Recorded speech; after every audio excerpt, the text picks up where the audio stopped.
हाँ तो बच्चों, लास्ट क्लास में हम लोग पढ़ रहे थे अबाउट मोमेंट ऑफ इनर्शिया और हमने कुछ डिफरेंट डिफरेंट बॉडीज के मोमेंट ऑफ इनर्शिया निकाले थे। जैसे कि ये आपके सामने एक सॉलिड हेमिस्फेयर का मोमेंट ऑफ इनर्शिया है। अब क्या कहते हैं, ये मैंने डिराइव कराया था, तो इसको मैं बता रहा था कि हम एक दूसरे मेथड से भी डिराइव कर सकते हैं। तो देखिए दूसरा मेथड क्या है। वैसे आज की क्लास में हम पढ़ेंगे परपेंडिकुलर एक्सिस थ्योरम और पैरेलल एक्सिस थ्योरम की एप्लीकेशंस, मतलब यही सब हम पढ़ेंगे आज की क्लास में। ठीक है, तो देखिए इस क्वेश्चन को आगे बढ़ाते हैं और इसी को दूसरे मेथड से करते हैं। तो जैसा कि मैं कह रहा था कि अगर हम बिना इंटीग्रेशन के इसको सॉल्व करना चाहें तो कर सकते हैं। तो उसके लिए हमें क्या करना होगा कि हमें यहाँ पे ऐसा ही हेमिस्फेयर और लेना होगा। तो ये हेमिस्फेयर जब हमने लिया तो सॉलिड हेमिस्फेयर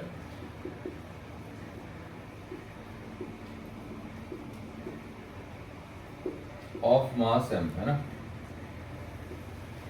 अब दो हेमिस्फेयर हो गए mm मास के, तो कुल मिला के हमारे पास जो कंप्लीट सॉलिड हेमिस्फेयर हुआ उसका मास 2m हुआ। So mass of the sphere is 2m। तो अगर स्फेयर का मास 2m हो गया तो अब हम ये कह सकते हैं कि देखो जी, इसका मोमेंट ऑफ इनर्शिया जो है ना पूरे स्फेयर का, I is moment of inertia of sphere, moment of inertia of sphere वो हो जाएगा आपका 2/5 इंटू में 2m इंटू में r स्क्वायर। अब ये 2/5 इंटू में मास इंटू में r स्क्वायर एक फार्मूला होता है जो आपको याद रखना होता है। तो कुल मिला के ये हो गया 4m/r²/5। अब अगर ये फार्मूला हो गया तो हमारा मोमेंट ऑफ इनर्शिया तो हमें आधे का ही निकालना था। तो आधे का मतलब moment of inertia of the hemisphere is, so moment of inertia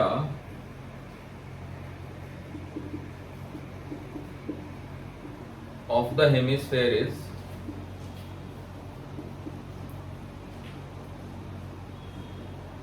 2/5 m r², मतलब इसका आधा। ठीक है, पूरे का आधा। तो इस तरीके से हम ये कर सकते थे। तो जैसे कि मैं कह रहा था कि ये तो हमारे लास्ट लेक्चर में था, उसी के क्वेश्चन को मैंने पूरा किया है, यानी उसका एक अल्टरनेट मेथड बताया है।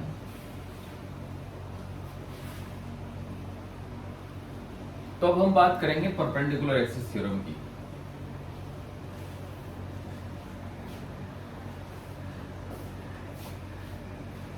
तो देखिए बच्चों, परपेंडिकुलर एक्सिस थ्योरम,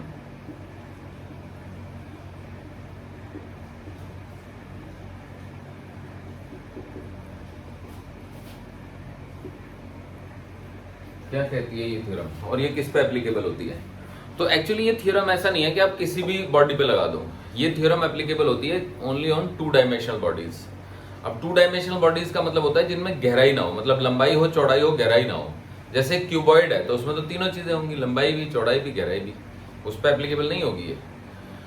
हाँ, स्फेयर है, स्फेयर पे भी एप्लीकेबल नहीं होगी क्योंकि स्फेयर तो 3D फिगर होगी ना। सिलेंडर पे एप्लीकेबल नहीं होगी, पर सिलेंडर को अगर पिचका दें तो डिस्क बन जाता है, तो उस पर एप्लीकेबल हो जाती है ये। स्क्वायर शीट को अगर मैं पिचका दूं तो वो एक नहीं, एक क्यूब को मैं पिचका दूं तो स्क्वायर शीट बन जाएगी, तो उस पर एप्लीकेबल हो जाएगी। और क्यूबॉइड को अगर मैं पिचका दूं तो वो बन जाएगा आपका रेक्टेंगल, और उस पर एप्लीकेबल हो जाएगी। तो कुल मिला के 2 डायमेंशनल लेमिना पे एप्लीकेबल होती है। तो एप्लीकेबल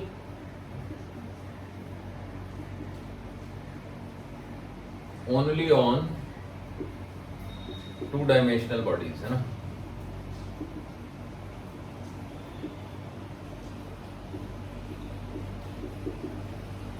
टू डायमेंशनल बॉडीज पे एप्लीकेबल रहती है सिर्फ।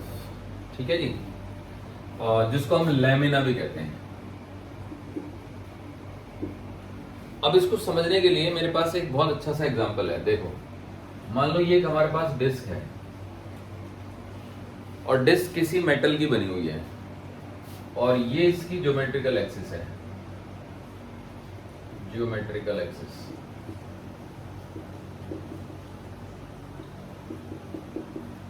अब हम डिस्क में से यहां से एक पोर्शन को काट के अलग कर देते हैं। ये पोर्शन हमने काट के अलग कर दिया, यहां से भी एक पोर्शन आप काट के अलग कर दीजिए, यहां से भी एक पोर्शन आप काट के अलग कर दीजिए, यहां से भी एक पोर्शन आप काट के अलग कर दीजिए।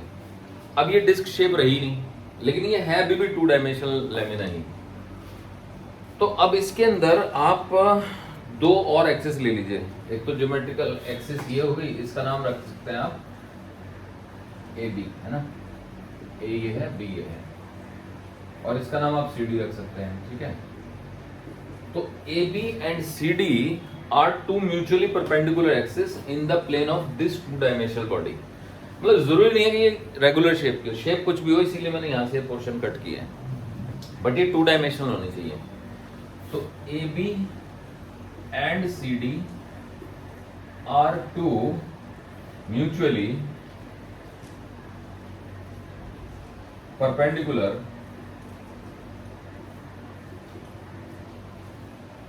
axis, mutually perpendicular axis in the plane of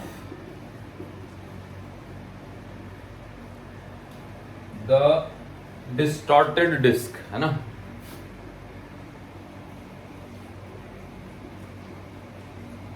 originally एक डिस्क थी, हमने इसको डिस्टॉर्ट कर दिया, डिस्टॉर्ट करके इसके कुछ पोर्शन कट कर दिए, तो अब ये डिस्क नहीं रही, बट स्टिल ये एक 2 डायमेंशनल बॉडी है। तो डिस्टॉर्टेड डिस्क ना लिख के मैं इसको 2 डायमेंशनल बॉडी लिख सकता हूं, in the plane of the 2 dimensional body, है ना, 2 डायमेंशनल बॉडी।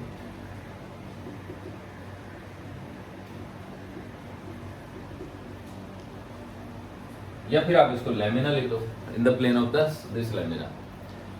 तो अब ये EF है, तो EF इसकी ज्योमेट्रिकल एक्सिस है, मतलब ओरिजिनल डिस्क की geometrical axis.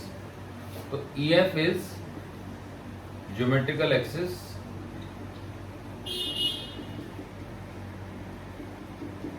Of the original disc.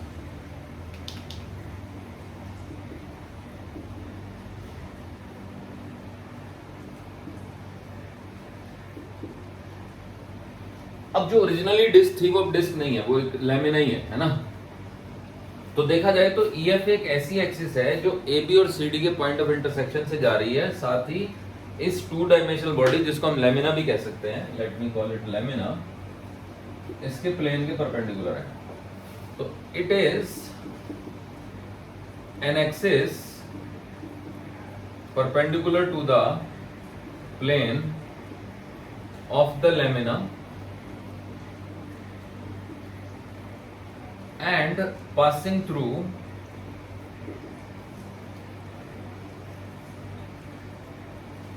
the point of intersection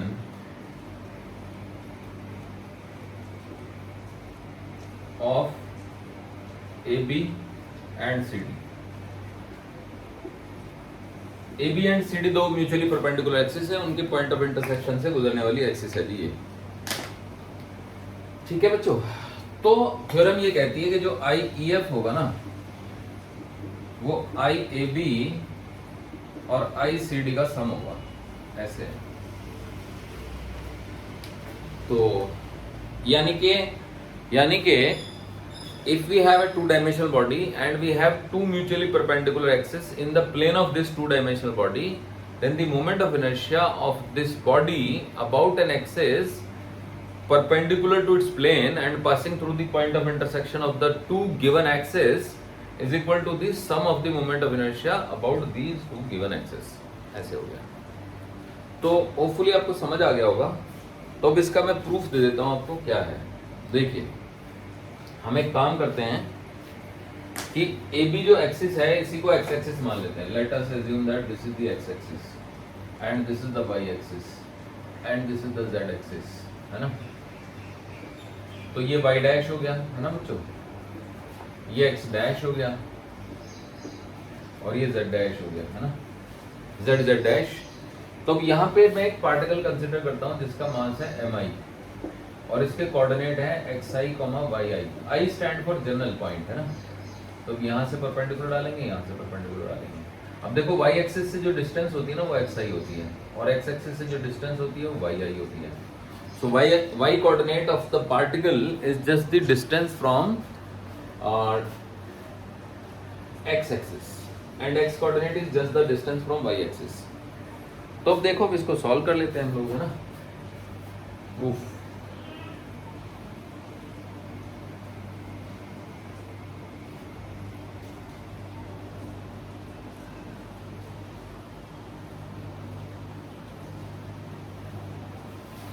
तो अब याद रखिएगा ए बी एक्सिस को मैंने एक्स एक्सिस मान लिया है.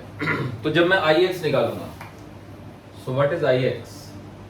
आई X is summation M I into Y I square. I goes from 1 to n. किसी भी पार्टिकल की जो एक्स एक्सिस से दूरी है वो उसका वाई कोऑर्डिनेट है. तो कोई भी पार्टिकल लेंगे एम आई मास का और उसकी उसी पार्टिकल की, है ना, एक्स एक्सिस से दूरी लेंगे, इसका स्क्वायर करेंगे और सबको जोड़ेंगे. फिर हमारा आता है आई वाई. अब आई वाई का फॉर्मूला आएगा summation I goes from 1 to n M I into X I square. Y axis के अबाउट जब आपको मोमेंट ऑफ इनर्शिया चाहिए तो फिर आप एक्स आई लेंगे, क्योंकि X I is the distance from Y axis. अब देखो, जब जेड एक्सिस के अबाउट चाहिए, तो क्योंकि जेड एक्सिस का तो केवल एक ही पॉइंट है जो बॉडी के अंदर है और वो है ओरिजिन. तो एक तरीके से हमें ओरिजिन से दूरी चाहिए ना इसकी. तो ओरिजिन से जो दूरी हो गई वो आर आई लिख देता हूं मैं उसको. तो अब यहाँ पे एक राइट एंगल ट्राइंगल नहीं बनेगा ये, या फिर एक रेक्टेंगल बन गया, तो ये वाली डिस्टेंस भी तो एक्स आई होगी ना, ये वाली distance. So this is x i, this is y i. समझ रहे हो ना बच्चों? And this is r i. तो हम ये कह सकते हैं कि देखो जी, आर आई का square is equal to x i का स्क्वायर प्लस वाई आई का स्क्वायर. पाइथागोरस थ्योरम लग गई यहाँ पे. तो इसको मैं यहाँ पे बना के दिखा देता हूँ आपको, है ना. जैसे ये एक्स एक्सिस, ये वाई एक्सिस, है ना, ये एम आई पार्टिकल, है ना. तो ये डिस्टेंस एक्स आई हुई, ये डिस्टेंस वाई आई हुई. अब ये भी तो एक्स आई हुई ना फिर यहाँ से यहाँ तक की, क्योंकि तो दोनों बराबर ही हो जाएंगे ना. और ये डिस्टेंस आपकी आर आई हो गई. तो आर आई का जो स्क्वायर होगा ना, है ना, वो एक्स आई के स्क्वायर प्लस वाई आई के स्क्वायर के सम के इक्वल होगा. तो अब देखो, इन दोनों को हम जोड़ देते हैं. तो i x plus i y, तो वो हो जाएगा summation M i goes from 1 to n x I square plus y I square. अब x I square plus y I square is r i square. So this become summation I goes from 1 to n M I into r i square. तो बस, तो summation M i r i square होता है. तो इसको हम I Z लिख सकते हैं. तो यहां से आ गया i x plus i y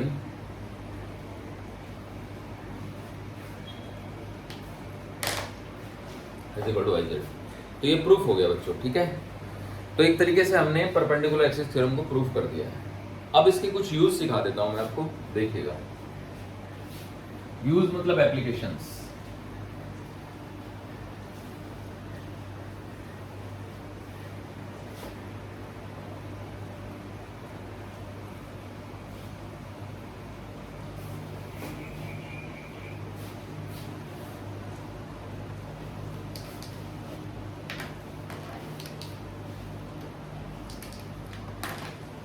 तो देखिए बच्चों, एप्लीकेशंस करते हैं इसकी, है ना.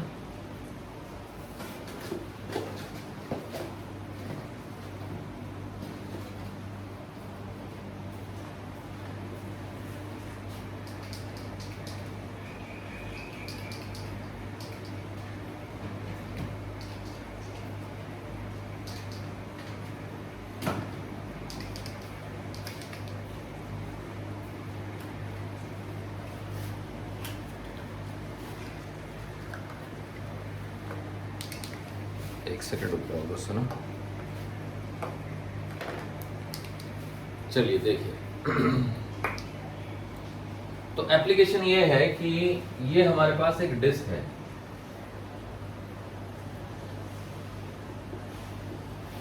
तो डिस्क की एक डायमीटर है ये ए बी.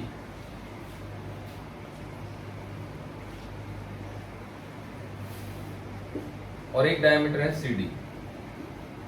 ये आपस में परपेंडिकुलर है. A B and C D are two diameters of a disk which are perpendicular to each other.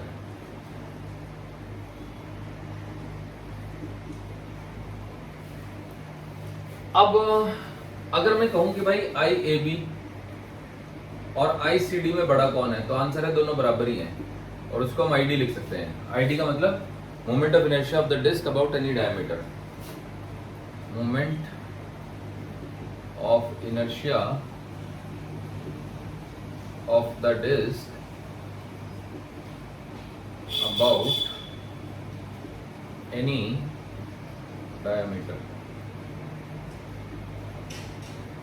दोनों बराबर ही होंगे क्योंकि सारी डायमीटर एक जैसी होंगी. तो अब देखिए ये है ई एफ, एफ है, ये है. तो ई एफ जो है वो इस डिस्क की ज्योमेट्रिकल एक्सिस होगी.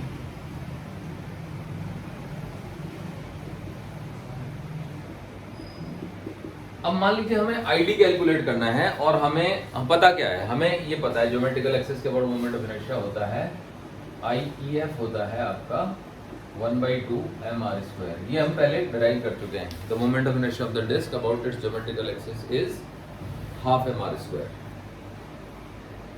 तो क्या इसमें परपेंडिकुलर एक्सिस थ्योरम एप्लीकेबल होगी? द आंसर इज यस, क्योंकि जो हमें शर्तें चाहिए थी वो सारी यहाँ पे हैं. जैसे हमें ये चाहिए थी कि हमारे पास दो एक्सिस होनी चाहिए जो लेमिना के प्लेन में हो, हैं ए बी और सी डी.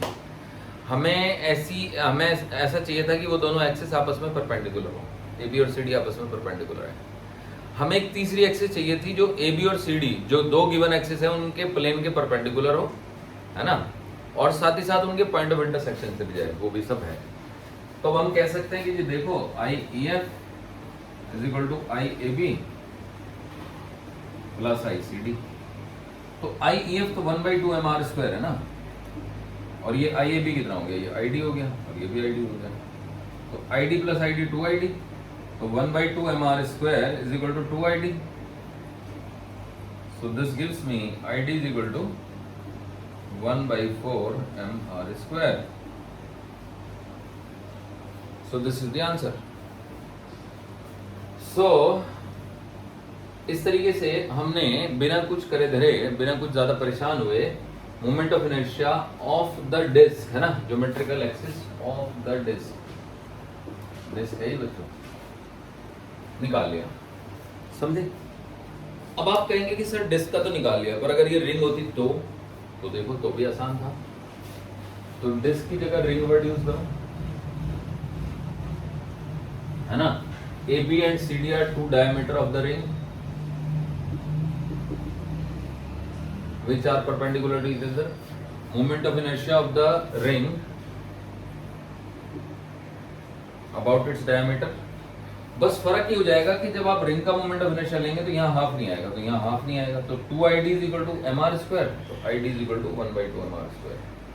तो ये और भी आसान हो गया. तो इस तरह से आपका मोमेंट ऑफ इनर्शिया निकल गया. ठीक है बच्चों, तो होपफुली आपको समझ आ गया होगा. तो चलिए आगे बढ़ते हैं. इसको आप नोट कर लो, मैं जरा इंक डाल लूं.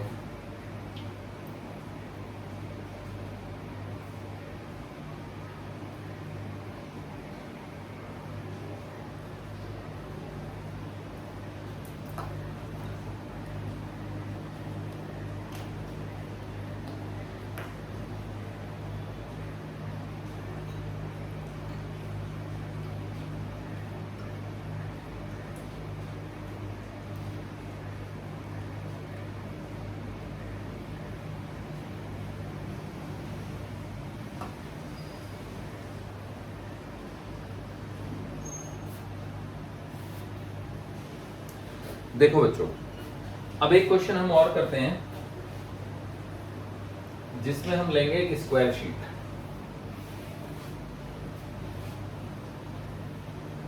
ठीक है, देखिए. So we have a square lamina.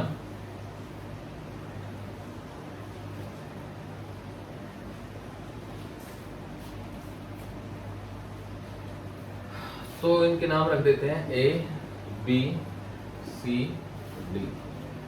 अब यहाँ पे एक एक्सिस है ये, जो कि स्क्वायर लेमिना के प्लेन में ही है, पर ये इसके मिड पॉइंट से पास होती है, तो इसका नाम मैं रख देता हूं P Q.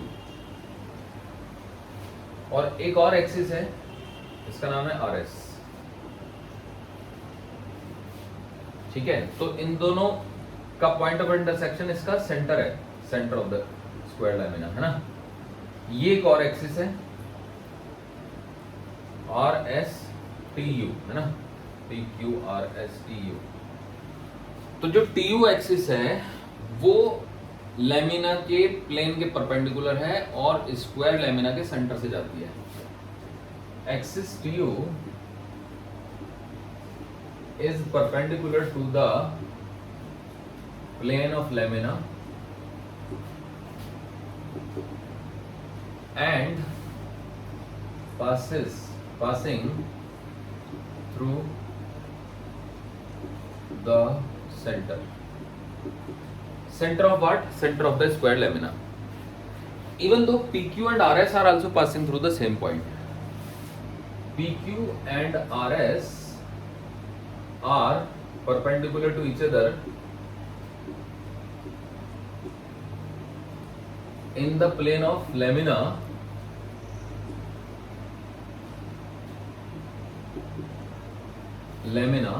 also passes through the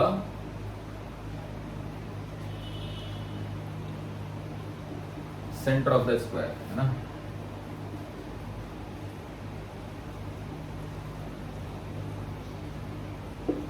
समझ रहे हो बच्चों?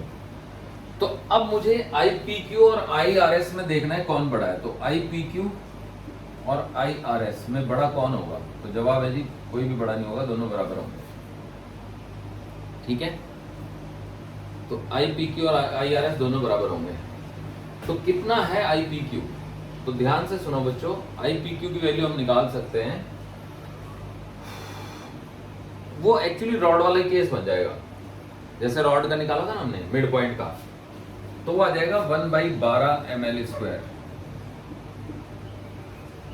क्योंकि तो स्क्वायर ही है। ठीक है बच्चों, तो आप समझ सकते हो कि जितना मोमेंट ऑफ इनर्शिया रॉड का होगा, जैसे आप ऐसे समझो कि ये एक रॉड है ना, ये एक्सिस है आर एस, आर और ये एस, है ना। तो आर एस के अबाउट मुझे मोमेंट ऑफ इनर्शिया चाहिए। तो अगर मैं इसको यूं पिचका दूं तो ये तो एक रॉड बन जाएगी ना, ऐसे देखो पिचकाने पे ऐसे बन जाएगी, समझ रहे हो? ये आर हो गया, ये एस हो गया। तो आर एस के about moment of inertia 1/12 ml square नहीं आएगा।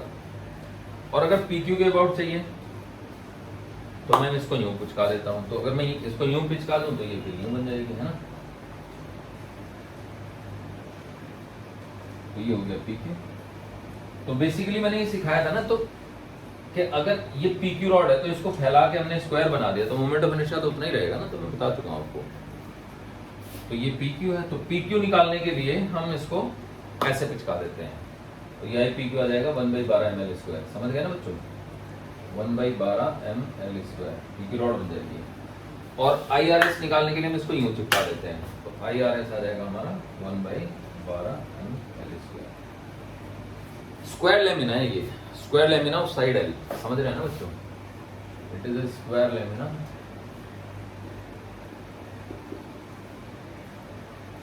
ऑफ साइड एल, है ना। एल साइड का स्क्वायर लेमिना है ये।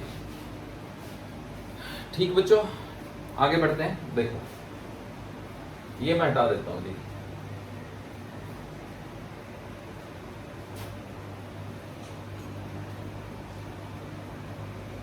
इसको यहाँ यू लिखा रहने दो।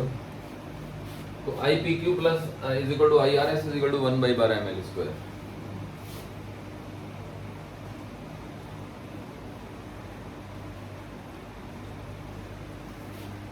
तो अब हमें आई टी यू चाहिए। तो I T U is equal to I P Q plus I R S. तो आप देख सकते हो ये तो 1/12 ml² है,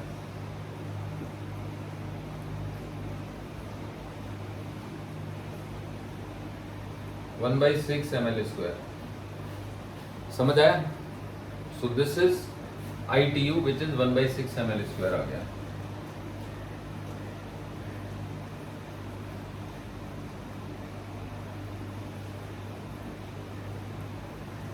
अब ध्यान से सुनिए, मैं इसमें एक एक्सिस मान रहा हूं जो कि आपकी क्या कहते हैं, लेमिना के प्लेन में ही है, इसके सेंटर से गुजरती है। सेंटर को आप O मान लो, है ना, लेकिन वो ऐसे है, देख रहे हैं बच्चों? इसका नाम है x डैश x, है ना। नाम में तो कुछ नहीं रखा, कुछ भी रख दो, तो ये थीटा एंगल बनाती है PQ से। तो x dash x is an axis passing through O at an angle theta with PQ. X dash x is an axis in the plane of lamina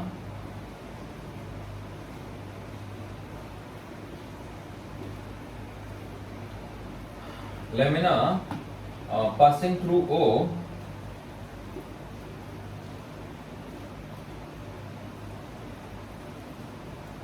and making an angle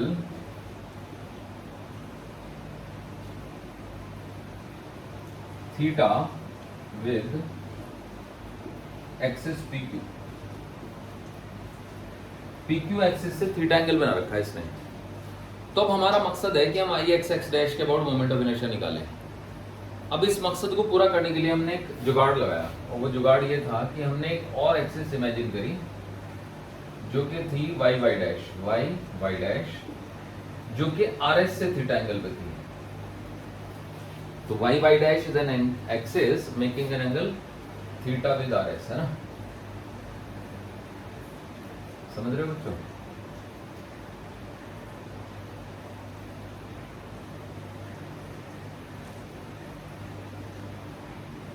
तो अब ये वाला angle theta है। तो y dash is an axis, अब मैं पूरा लिख नहीं रहा हूं, बस समझ जाओ।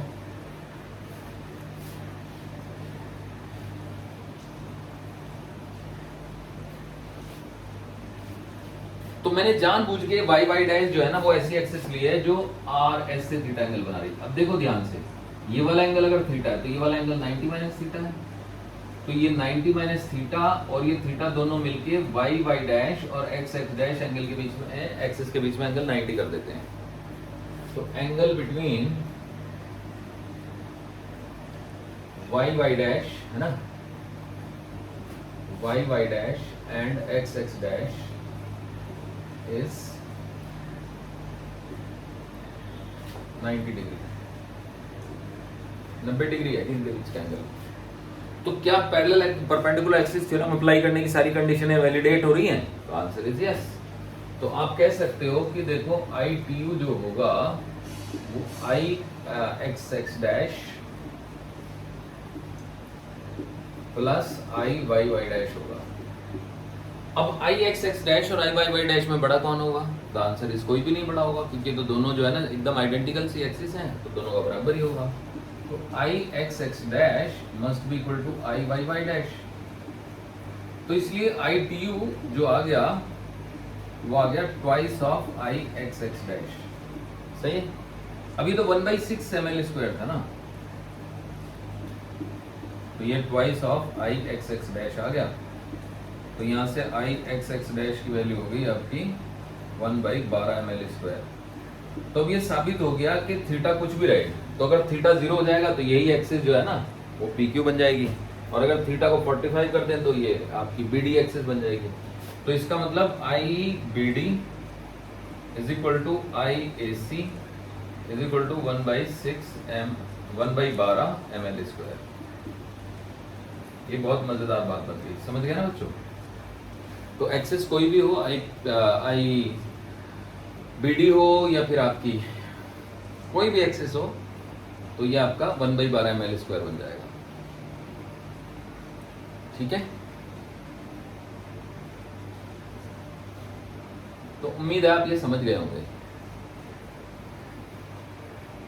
तो अब एक काम करते हैं कि और आगे सॉल्व करते हैं इसको, ठीक है। 1/12 ml² आ गया है ये, जहाँ पे L जो है वो डिस्टेंस है, मतलब ये वाली डिस्टेंस है एक तरीके से, है ना।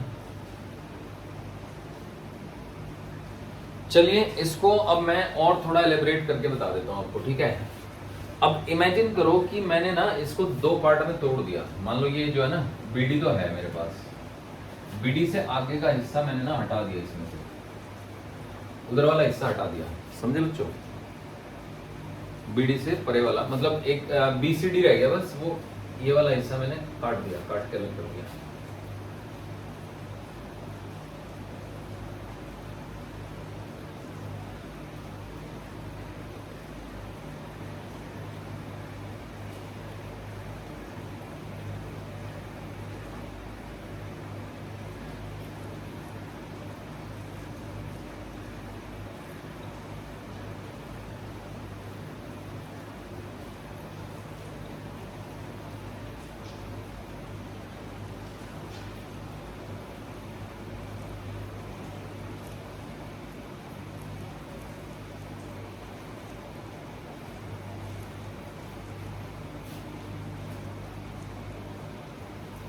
देखो बच्चों, इसको मैं ज्वाइन कर देता हूं।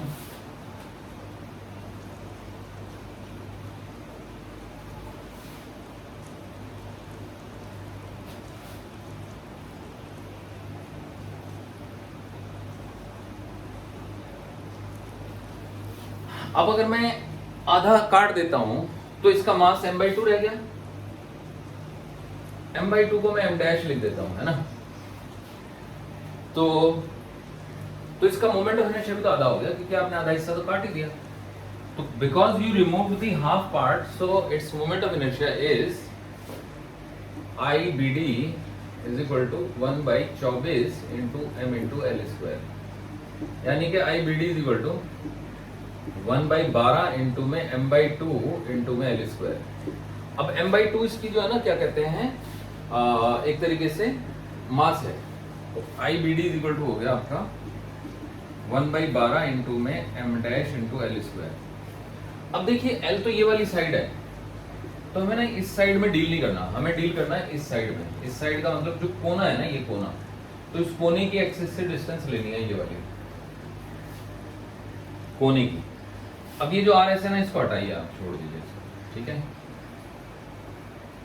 तो देखा जाए तो अगर मैं इस डायग्राम को ऊपर से देखूं, है ना, तो ये जो साइड है ना, ये L/√2 नहीं है, ये क्योंकि it is half of the diagonal है, तो ये भी तो हाफ ऑफ द डायगोनल है, ये भी L/√2 है, समझ रहे हो बच्चों।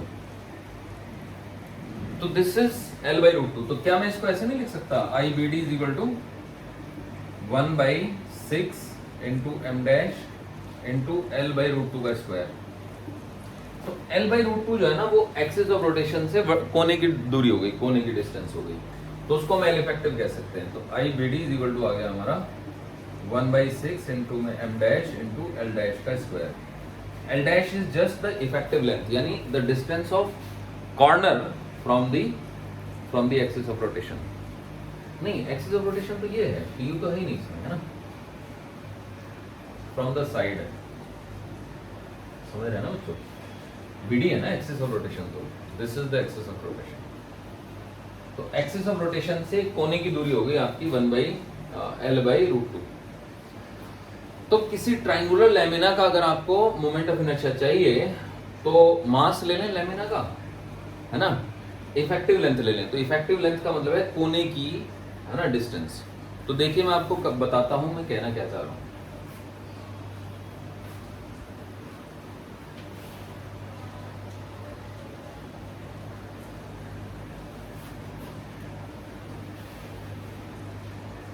तो हमने दो बातें प्रूव करी हैं। एक तो हमने ट्रायंगल का मोमेंट ऑफ इनर्शिया निकालने की कोशिश करी है, हालांकि थोड़ा वियर्ड मेथड है, तो मैं इसका एक इंटीग्रेशन मेथड भी बता देता हूं आपको। और दूसरा हमने स्क्वायर में ये साबित कर दिया कि स्क्वायर के लैमिना के प्लेन में कोई भी एक्सिस हो, अगर वो सेंटर से गुजर रही है, तो उसके about moment of inertia 1/12 ml² होगा। अब हम वापस ट्राइंगल पे आ जाते हैं। तो मान लो कि ये ट्राइंगुलर लैमिना है।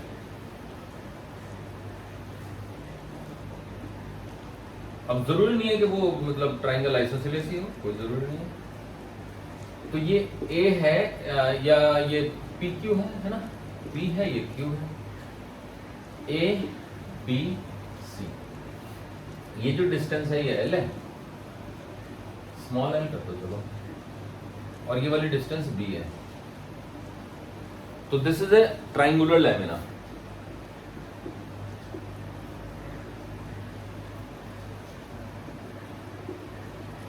तो हमें इसका मोमेंट ऑफ इनर्शिया चाहिए है पी क्यू के about, to find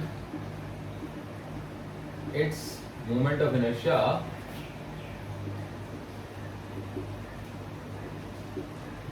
about the axis P Q. तो पी क्यू एक्सिस के अबाउट मोमेंट ऑफ इनर्शिया ढूंढना है, ठीक है। तो देखिए क्या करेंगे।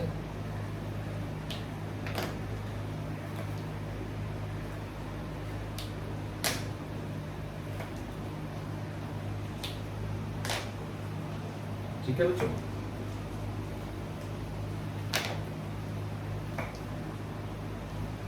अब थोड़ी सी इंक डाल लेता हूं मैं इसमें।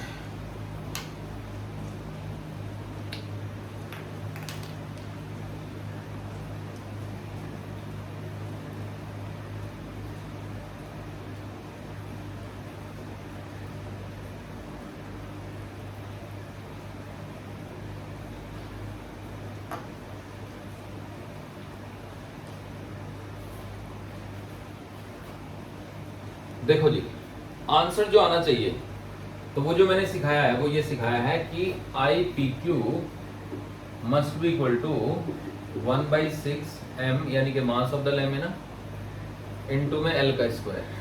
l जो है वो कोने की डिस्टेंस हो गई साइड से, उस साइड से जिस साइड के अबाउट आप मोमेंट ऑफ इनर्शिया निकालना चाहते हो।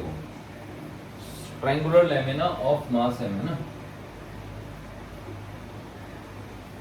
अब आप कहेंगे कि सर अगर हम इसको इंटीग्रेशन से करना चाहें तो कैसे करेंगे। तो देखो कर देते हैं इंटीग्रेशन से भी, इसमें क्या है। तो इंटीग्रेशन से करने के लिए हमने यहाँ पे एक एलिमेंट ले लिया, ठीक है बच्चों। तो ये बेहद बेहद बेहद पतला एलिमेंट है,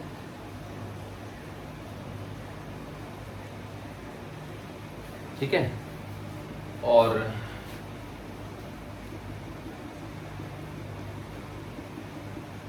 इस एलिमेंट की दूरी यहां से y मान लो आप, है ना, कॉर्नर से, सी कॉर्नर से, और ये लंबाई x मान लो आप, है ना, और ये जो चौड़ाई है ये dy मान लो आप, है ना। इधर लिख दो।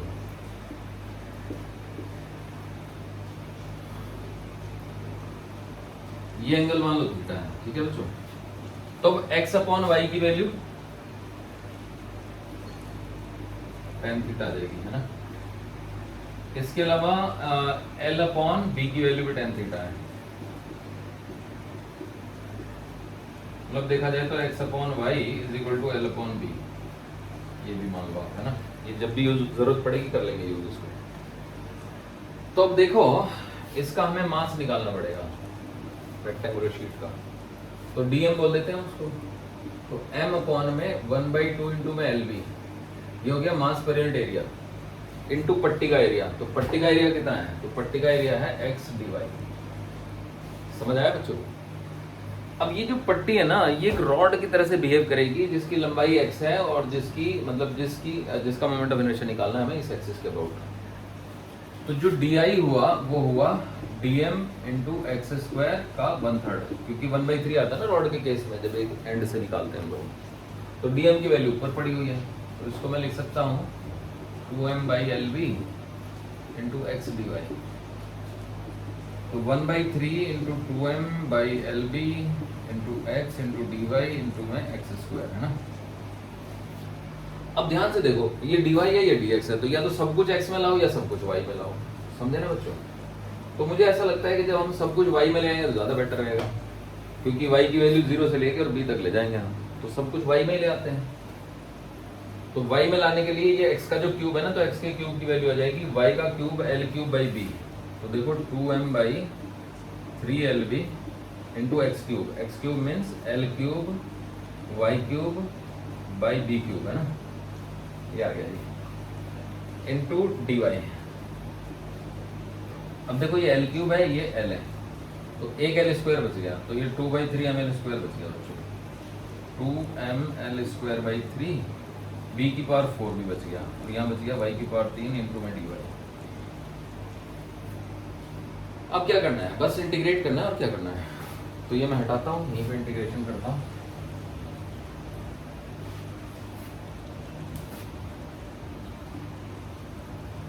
तो देखो बच्चों, करते हैं इंटीग्रेट, है ना।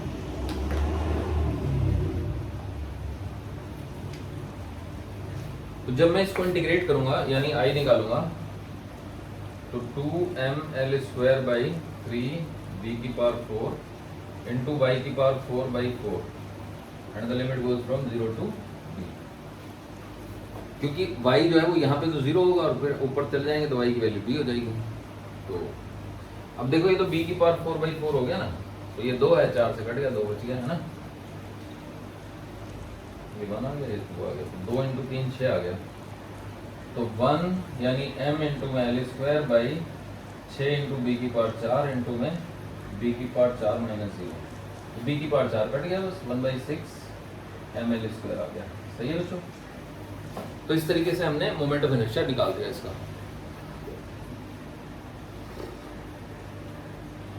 तो ये तो बात हो गई, काम बन गया। अब आगे बढ़ते हैं।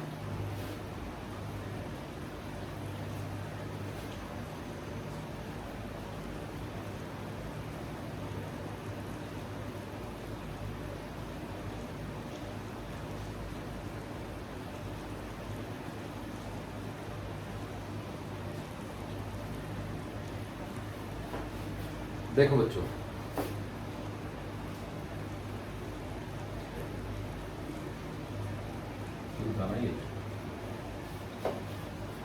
ठीक है। अब हमें मान लो निकालना है IAB। IAB कितना आएगा,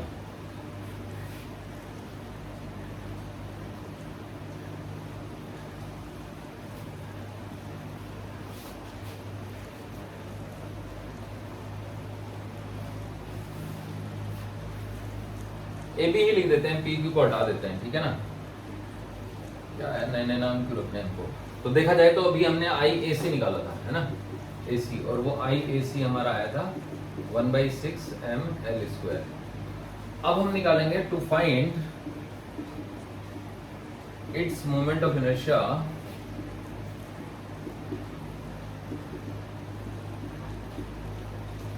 अबाउट द एक्सिस AB, है ना। AB के अबाउट चाहिए हमको, है ना। सही है बच्चों। तो अगर AB के अबाउट हमें मोमेंट ऑफ इनर्शिया चाहिए तो हम क्या लिखेंगे IAB को, 1/6 m इंटू में b², वही सेम रूल है, ये ऐसे हो जाएगा, है ना। तो अब ये भी आ गया। अब हमें CB चाहिए, ICB। तो now to find moment of inertia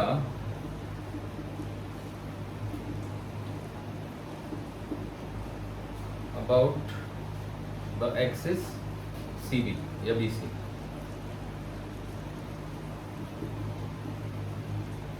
तो देखिए IBC क्या आ जाएगा।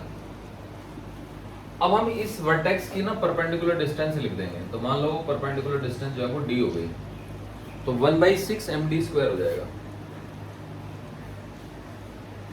अब आप कहेंगे कि सर D की क्या वैल्यू होगी, ये तो बता दीजिए। तो देखो D की वैल्यू निकालने का हमारे पास एक ट्रिक है, और वो ट्रिक आती है इसके एरिया से। तो ये जो लेंथ है ये तो पता है हमें l² + b² का अंडर रूट है। तो अगर मैं तुमसे कहूं कि भैया एरिया निकालना है, तो क्योंकि तो परपेंडिकुलर ड्रॉप किया ना, तो half into base into height से कर सकते हैं ना एरिया। तो half into root under l² + b² into D कर देंगे तो एरिया आ जाएगा ना बच्चों।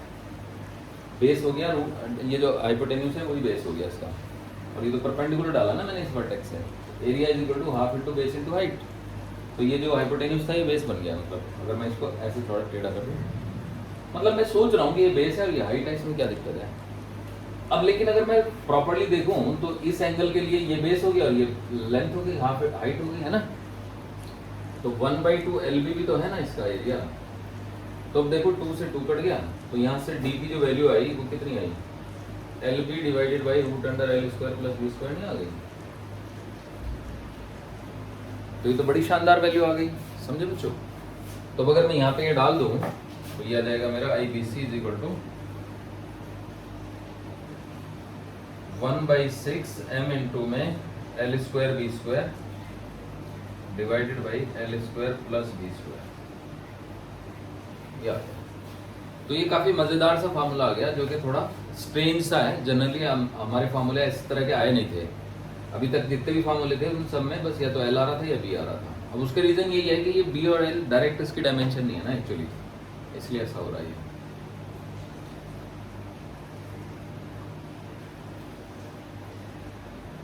तो होपफुली आपको समझ आ गया होगा ये। तो चलिए इसका एक मेथड मैं और बताता हूं आपको, ठीक है।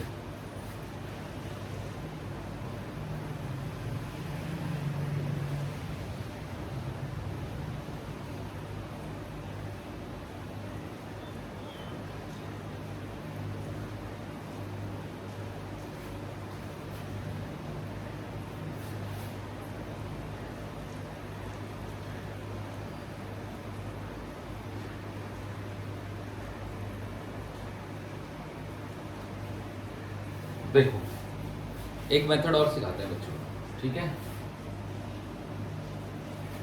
यही चीज फाइंड करनी है हमको। हमें AB के about moment of inertia find करना है इसका, AC के अबाउट, ठीक है।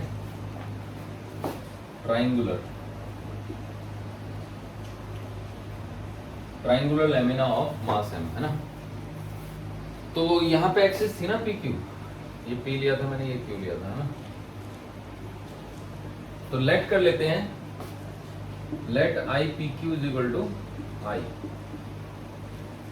ये मान लो IPQ I डैश है, और फिर यहां पे एक और एक्सिस ले लेते हैं RS, है ना।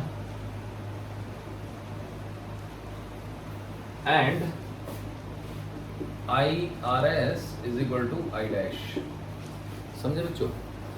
अब ये जो स्क्वायर लेमिना होता है ना, तो इसका जो सेंटर होता है उसके कोऑर्डिनेट निकालने का तरीका है। मतलब अगर मैं एक ओरिजिन मान लूं 0,0, है ना, इसके कोऑर्डिनेट हो जाएंगे L,0, इसके कोऑर्डिनेट हो जाएंगे 0,-B। तो x कोऑर्डिनेट XCM का फार्मूला होता है, समझ रहे हो बच्चों, x1 plus x2 plus x3/3, x1 plus x2 plus x3/3। ये स्क्वायर लेमिना या ट्रायंगुलर लेमिना के सेंटर ऑफ मास के कोऑर्डिनेट निकालने का। स्क्वायर लेमिना तो खैर सिंपल है, मतलब क्वाड्रिलेटरल लेमिना या फिर ट्रायंगुलर लेमिना के कोऑर्डिनेट निकालने का तरीका है। तो देखो x कोऑर्डिनेट 0, यहाँ 0 और वहाँ पे L, तो 0 प्लस L/3, x कोऑर्डिनेट आ गया L/3। तो YCM हो जाएगा आपका 0 plus -B plus 0/3, 0 plus -B plus 0/3। तो ये माइनस का B/3 आ गया। मतलब ये actually y1 plus y2 plus y3/3 होगा, समझे बच्चों। जैसे XCM x1 plus x2 plus x3/3 है, वैसे YCM y1 plus y2 plus y3/3 होगा। तो अब अगर इसको मैंने ओरिजिन माना है, उसको x एक्सिस माना है, तो यहाँ कहीं पड़ गया सेंटर ऑफ मास, ये थोड़ा यहाँ ले लो, है ना। तो ये वाली जो डिस्टेंस हो गई ये हो गई L/3, और ये वाली जो डिस्टेंस हो गई ये हो गई D/3। तो सेंटर ऑफ मास इस कोने से L/3 और D/3 पे पड़ेगा, ठीक है बच्चों। तो ठीक है, अब एक एक्सिस कंसीडर करते हैं। ये जो एक्सिस हमने कंसीडर की है ये सेंटर ऑफ मास से गुजरती है ना। So an axis passing through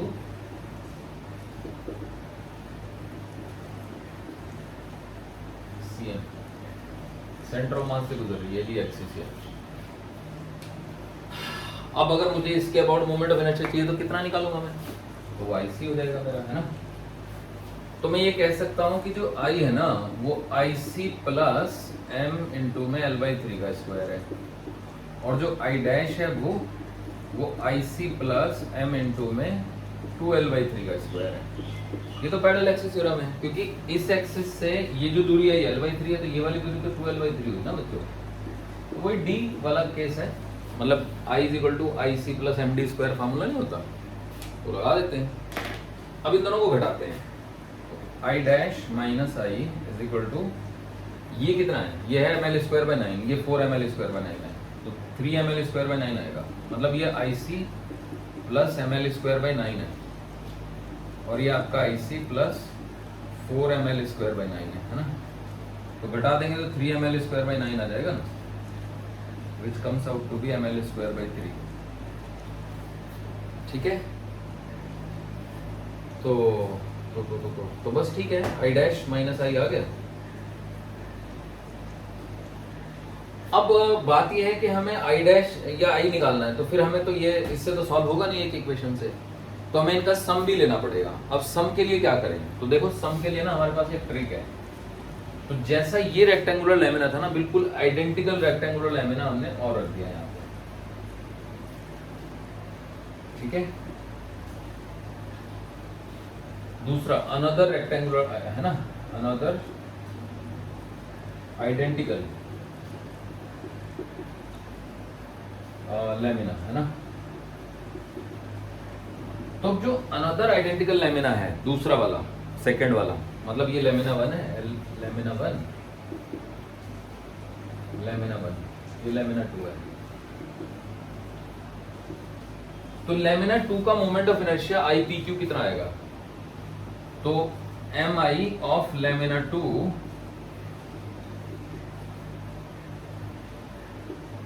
about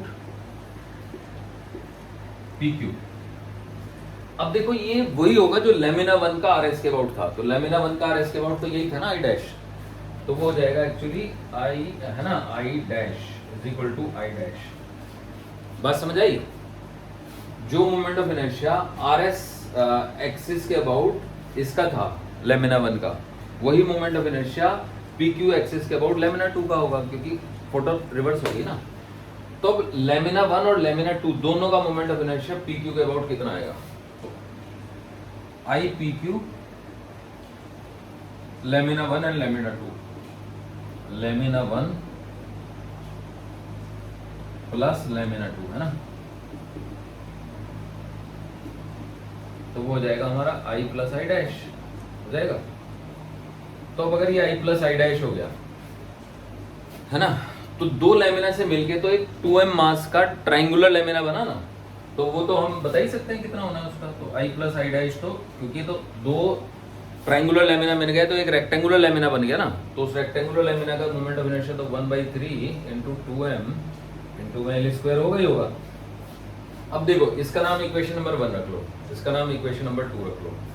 तो आप देख सकते हो कि I' - I की वैल्यू भी पता है, I' + I की वैल्यू भी पता है। तो दोनों इक्वेशन को अगर मैं जोड़ दूं तो देखो I माइनस का कट जाएगा यहाँ से, तो एडिंग 1 एंड 2 यहाँ पे कर देते हैं, तो यहाँ ही कर देता हूँ मैं, है ना। तो इन दोनों इक्वेशन को ऐड कर देते हैं, I कट जाएगा, तो 2I' will be ml²/3 plus 2ml²/3 है ना, ये तो ml² ही आ गया है ना, समझे बच्चों, ml²/3 प्लस 2ml²/3। तो I' की वैल्यू होगी हमारी 1/2 ml² है ना। अब I' तो हमको चाहिए नहीं था ना, हमको तो चाहिए था I, तो यहाँ पे डाल देते हैं, तो I की वैल्यू क्या हो जाएगी, तो I comes out to be 2/3 ml², इसमें से घटा दो आप 1/2 ml², I' है ना। अब देखो 2 और 3 का एलसीएम 6 हो गया, तो ये 2 दूनी 4 और ये 3 1, यानी कि I की वैल्यू आ गई आपकी 1/6 ml²। कितने शानदार तरीके से आंसर निकल आया, ठीक है। अब इसमें फायदा ये हुआ कि I' में निकल आया, मतलब अगर वर्टेक्स वाली एक्सिस के अबाउट मोमेंट ऑफ इनर्शिया चाहिए ना, तो फिर 1/2 ml² होगा, L इफेक्टिव। समझे कुछ मैं क्या कह रहा हूँ।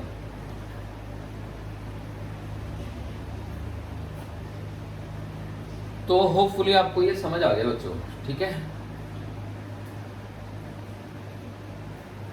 तो मैंने ट्रायंगुलर लेमिना का moment of inertia parallel axis method से भी निकाल के दिखा दिया आपको। चलिए अब आगे बढ़ते हैं। सुपरपोजिशन मेथड समझ सकते हैं आप इसको, ठीक है ना।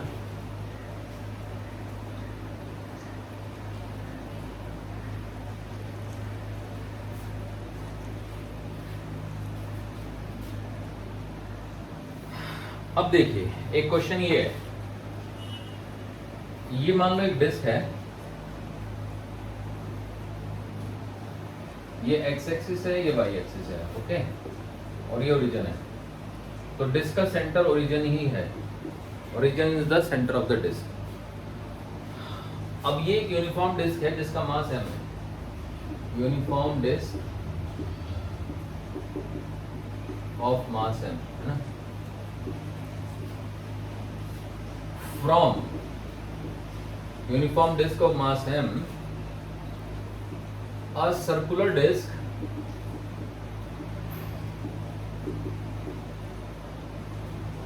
of radius mass m and radius r, है ना। a circular disk of radius r/2 is removed,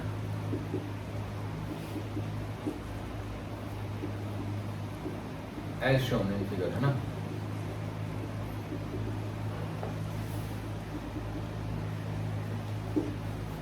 जैसे फिगर में दिखाया गया है ऐसे करके हमने एक सर्कुलर डिस्क यहां से रिमूव कर दिया।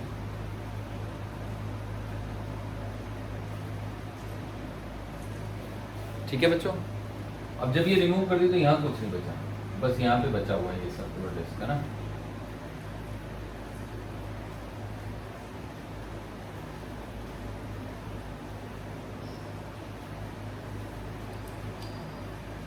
तो हमें z एक्सिस के अबाउट मोमेंट ऑफ इनर्शिया चाहिए। Find its moment of inertia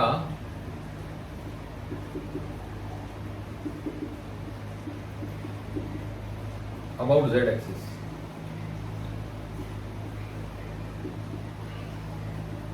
अब ध्यान से सुनेंगे, z एक्सिस जो है ना, इसका मतलब सेंटर ऑफ मास नहीं है, क्योंकि इसका सेंटर ऑफ मास तो यहाँ पे आ गया था ना, याद होगा r/6 पे, -r/6 पे मैंने पढ़ाया था आपको। ये एक डिस्क में से अगर आप एक डिस्क रिमूव कर दो तो सेंटर ऑफ मास इधर खिसक जाता है। तो इसका सेंटर ऑफ मास यहाँ पे है नहीं एक्चुअली, वो इधर खिसक चुका है। तो z axis is not the centre of mass of the remaining disc, it is just centre of mass of the original disc. तो अब देखो करेंगे क्या, तो I जो रिक्वायर्ड है ना, IZ, तो हम लिख देंगे 1/2 mr² minus mi of remove disc, है ना।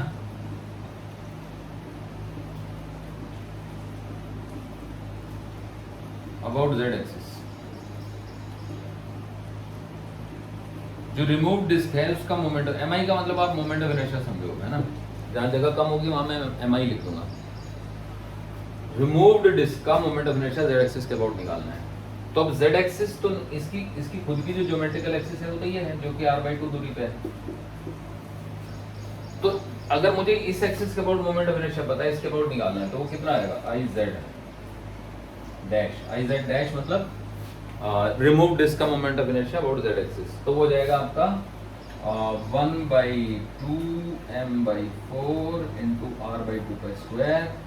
ये तो इसका मोमेंट ऑफ इनर्शिया अपनी खुद की ज्योमेट्रिकल एक्सिस के अबाउट हो गया। उसमें है ना IC हो गया एक तरीके से, उसमें आप m/4 × r/2² और जोड़ेंगे पैरेलल एक्सिस की तरफ। तो ये यहाँ पे सोचने वाली बात है कि ये मोमेंट ऑफ इनर्शिया जो रिमूव डिस्क है, खाली जगह है, उसका मोमेंट ऑफ इनर्शिया इस एक्सिस के अबाउट प्लस ये r/2²। मास तो इसका m/4 हो गया। अब वो क्यों हो गया m/4, क्योंकि पूरे का मास m था, तो इसका एरिया 1/4 है, तो मास एरिया के प्रोपोर्शनल है, तो जाहिर सी बात है कि m/4 हो जाएगा। तो क्योंकि मास इज इक्वल टू होता है area into thickness into density. अब यहां से तो मैंने रिमूव किया ना मास, तो अगर मैं रिमूव कर रहा हूं तो इसका जो रेडियस आता है तो एरिया 1/4 है। तो अब इसको जोड़ते हैं, देखो तो ये 4 16 32 mr² + mr² / 16, तो ये 3 mr² / 32 हो गया, है ना। समझ रहे हैं बच्चों। अब इसमें से बस ये घटा देंगे तो IZ कितना आ जाएगा, 1/2 m × r² - 3/32 mr²।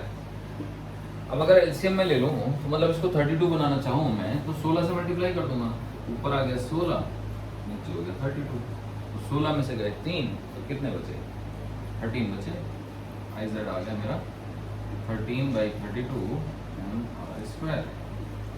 तो ये बड़ा मज़ेदार क्वेश्चन था मोमेंट ऑफ इनर्शिया के ऊपर बेस्ड जो हमने कर लिया है। ठीक है बच्चों, तो इस तरह के क्वेश्चन हम आगे भी करेंगे और मुझे लगता है एक क्लास और लगेगी मोमेंट ऑफ इनर्शिया में, और वो डिफिकल्ट क्वेश्चन जो भी होंगे वो सारे कर लिए जाएंगे। बाकी आप अब मोमेंट ऑफ इनर्शिया बहुत सारी चीज़ों का निकाल सकते हो, आप प्रैक्टिस करिएगा क्वेश्चनों की।